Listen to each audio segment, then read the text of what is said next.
a good place to start a talk on soft power is, of course, with President Theodore Roosevelt and his famous saying to speak softly and carry a big stick. And most recently, Sarah Palin, master of metaphor, has recast this famous saying with some helpful advice for President Obama. She suggests that, since he speaks softly, that if he doesn't already have a big stick, he should grow one. Now, I'm a believer in visual aids, but not for that. Now, let's set the context of the for power that we're going to be talking about. It is not this or this. Notice the theme, 20th century power, men in suits around a table signing treaties. That's not true anymore. Power has a very different look today, and it has very different actors and very different media. There are terms, kind of dizzying terms, hard power, soft power, smart power. I personally always wonder who was in favor of dumb power. But anyway, smart power is some great new invention. But as useful as they are, I'm actually going to suggest a different kind of soft power. Because the problem with all these definitions is that they are based on a model of power extended from person or country A to person or country B, based on the idea that country A has something of value for country B that country B should take. But I think in today's 24/7 world, we've got to look at a different kind of model. But let me first review what I think is the most successful example of the first model, and that was the great jazz diplomacy conducted during the Cold War. And it was great not because, number one, the music was fantastic, but also very much because of the implicit, very powerful message of the messengers, the ambassadors, who were primarily the great African-American jazz musicians sent abroad by the United States at a time when in the United States, very often they couldn't even walk in the front door of the theaters where they were performing. And what made their message so powerful is that they spoke the truth. They said what conditions were like in America. And as messengers of freedoms in America, that made an incredible impression, because instead of being sent to jail, they were put back on the plane and sent somewhere else to convey the same message. So it was very powerful, very effective. Today we have a different kind of global language of music. I would suggest to you that it's hip-hop music, which has an incredible connection to the United States, all over the world. The sort of ground of hip-hop started not with the most commercial hip-hop in the United States, but political hip-hop. And that's certainly the inspiration behind hip-hop in the Middle East. And we're looking here at a group from the West Bank and Palestine. And on the right is what I think is a fantastic model of a new kind of soft power using culture. And that was a project that was the brainchild of a young man who had an MTV Fulbright in Morocco. His name was Josh Asen. And you can probably barely see, the project was called I Love Hip Hop in Morocco. It was named by Moroccans. What Josh did was to recognize that what the hip hop artists in Morocco wanted was not actually to have American groups sent there by the State Department, but instead to be able to perform before their own audiences. They didn't know how to do that. He helped them by organizing, by finding funding, and by getting these concerts together. They had 3 concerts in 3 cities, 10,000 people attended each one, women performed, all sorts of barriers were broken. It was a fantastic project that sadly only happened once, which is a problem with State Department cultural diplomacy, soft power, and it's true of every country. You have limited terms, you leave your place, he left Morocco, and so sadly it only happened once. If by chance hip hop is not your thing, You also could have had a very good sense of what was going on in Egypt by reading their most popular novel or seeing their most popular movie, which was made after it, called The Yakubian Building, which was about the residents of an apartment building in Cairo, and it followed people at every level of the economy and showed how really frustrating and difficult their lives were because of the endemic corruption, whether they were wealthy and well-educated or not. And eventually the protagonist leads a revolution. So if you had followed these narratives embedded in the culture, in the soft power of Egypt, you would have not been so surprised when this took place, because you would know, contrary to the narrative of the government, of the authorities, that everything was stable, that it absolutely was not.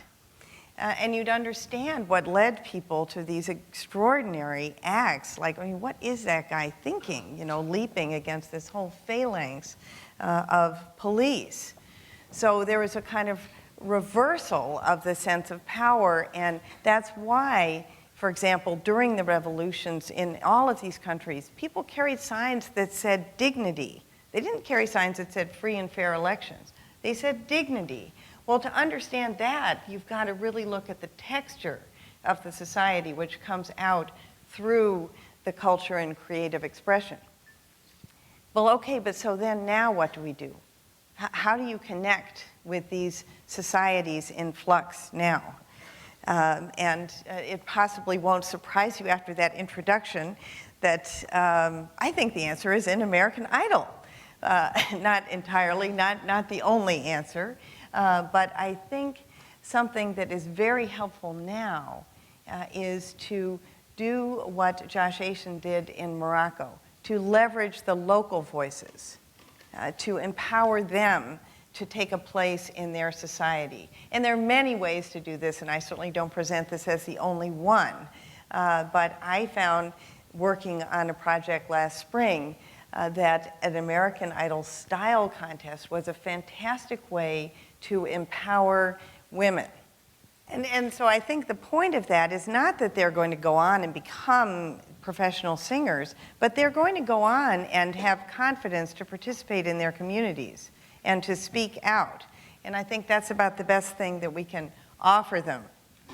As was mentioned, this has been going on for a number of years in Afghanistan, an Afghan Idol singing contest. This is the first day of tryouts in Kabul a couple of years ago.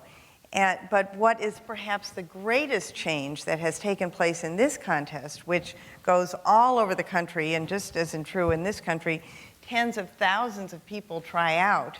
But I think the biggest impact has been on women.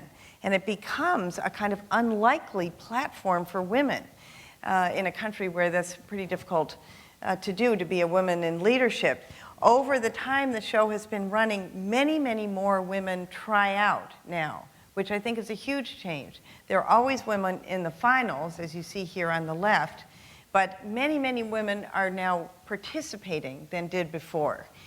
The woman on the right was the host, the kind of DJ. She's a Canadian Afghan, and she dressed like that on the program. And she said to me, I very deliberately push the door open so that others can follow me, taking considerable personal risk to herself, but making it possible for other women to take a step forward also. Another aspect of this in Afghanistan is that it involves campaigning. The participants campaign for themselves, so there's real civic engagement. And it translates directly into politics. In election years, there is a contest that actually involves people presenting policy platforms that are voted on by the public. And of course, the dimension of engaging the public, giving them a voice in voting is hugely important. None of these people get to be president, but their ideas get in the platforms. So in every way, it engages people, involves political activity. So another form of leveraging local voices. But you know, the voices that can be leveraged through culture and soft power are not always contemporary voices. it's also important to give a platform to and leverage the voices of the past. These are two objects from the National Museum in Kabul, which miraculously is open and running again, having been attacked and bombed so many times. And the motto of the museum is a nation whose culture stays, a nation stays alive, whose culture stays alive. And I think that's very relevant for Afghanistan. The US Embassy there has been very innovative and I think strategic in recognizing the importance of cultural heritage and archaeology in rebuilding that country. And so the embassy has its very own Indiana Jones, Laura Tedesco, who you see on the left here, who was until recently, she's now back in the State Department, but until recently, she was the resident archaeologist at the embassy in Kabul.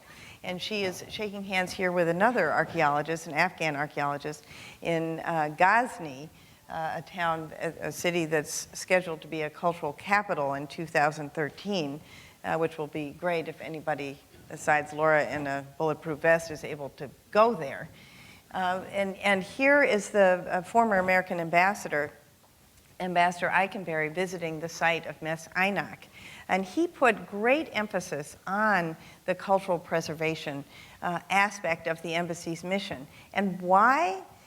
Because he believed, and I agree, that it was very important for the Afghans to understand their own past and know about their own past.